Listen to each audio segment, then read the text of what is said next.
Hi guys, I'm Dave in real life and welcome to this new video content. It's Break It Down SmackDown edition.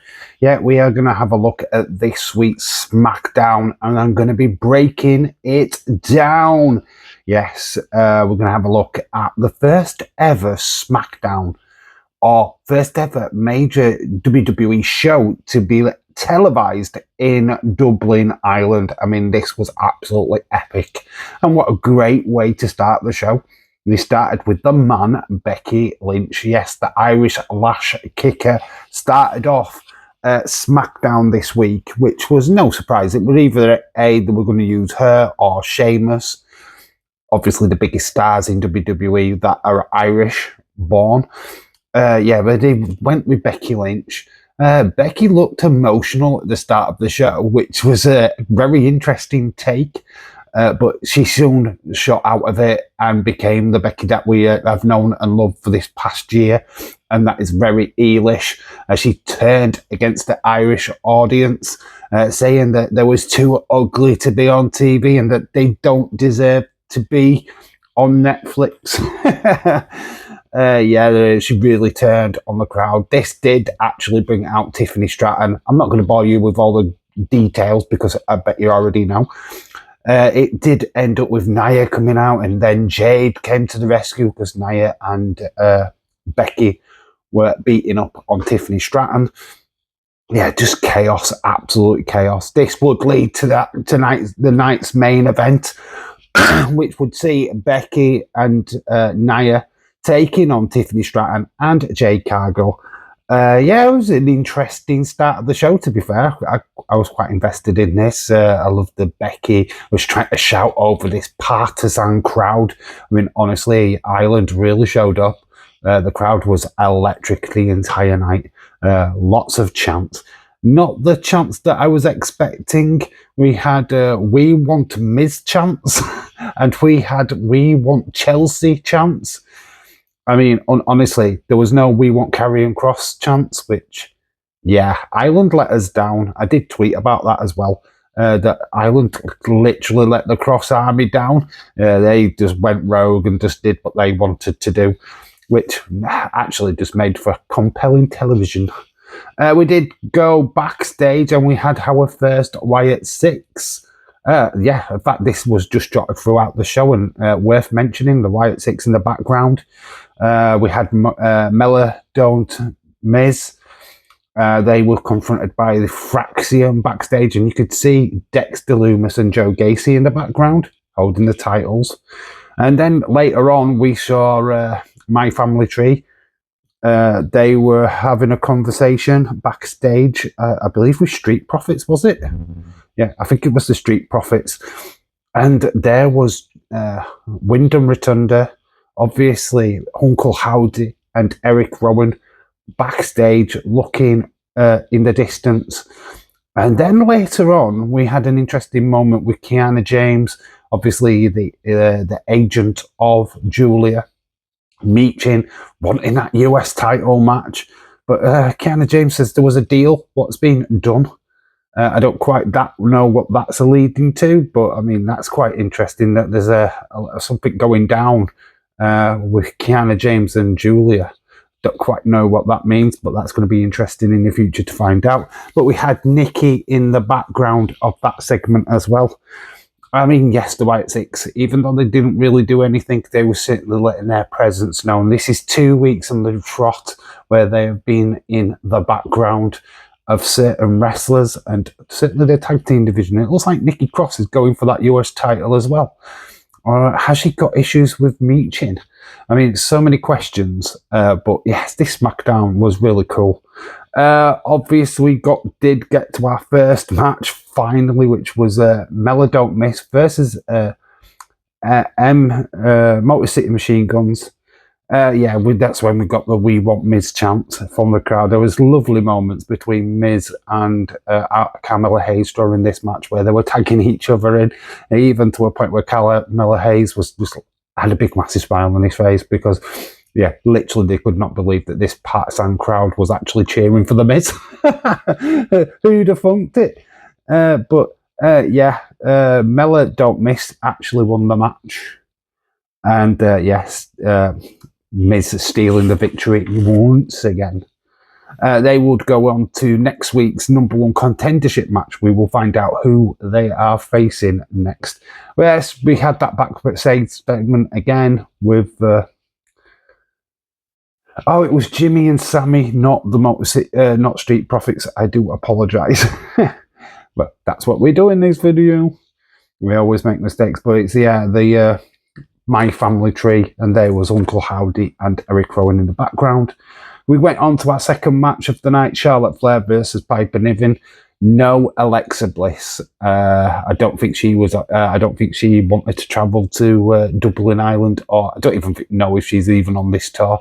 I mean, she is back next week because it is going to be Charlotte Flair, Alexa Bliss versus the Secret Hervis. So that is next week's match. What has been announced.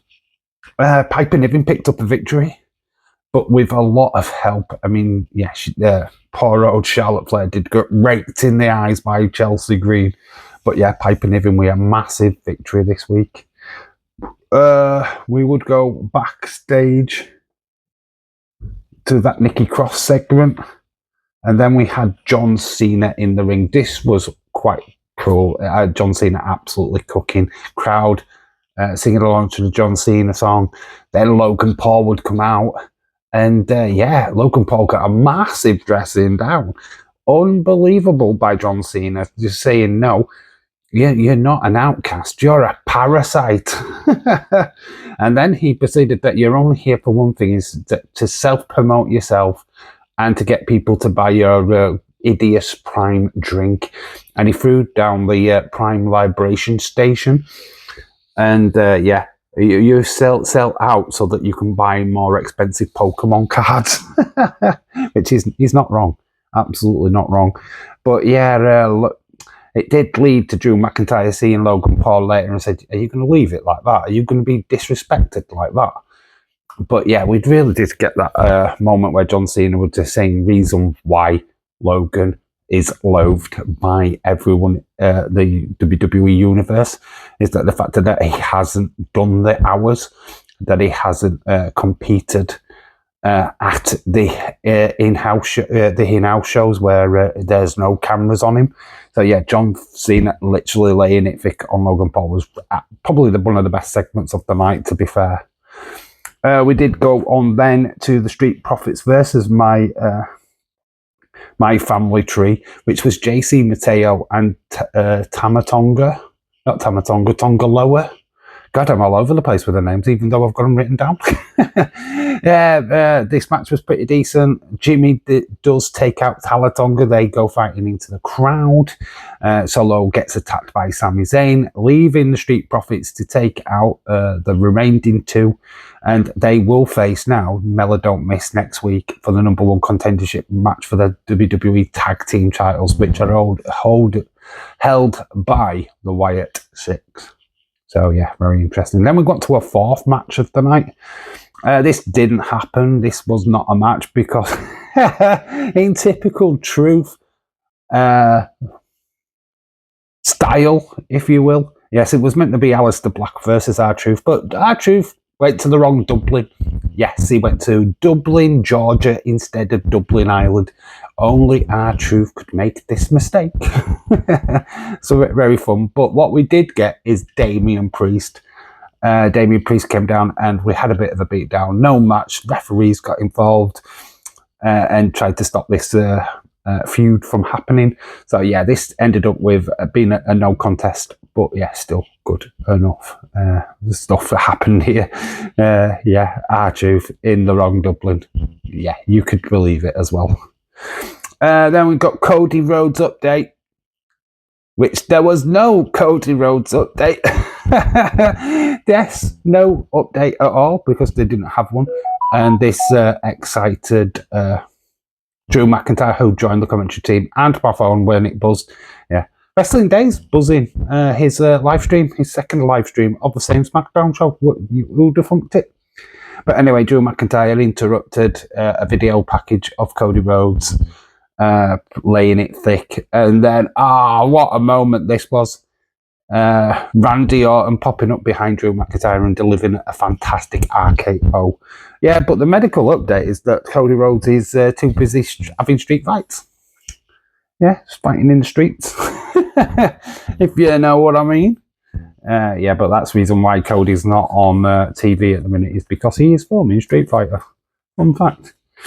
But then, obviously, the quote of the night, and is that Cody's a bitch by Drew, were very poignant, and that would lead us to the night's main event, which would see, obviously, Tiffany Stratton, Jade Cargill taking on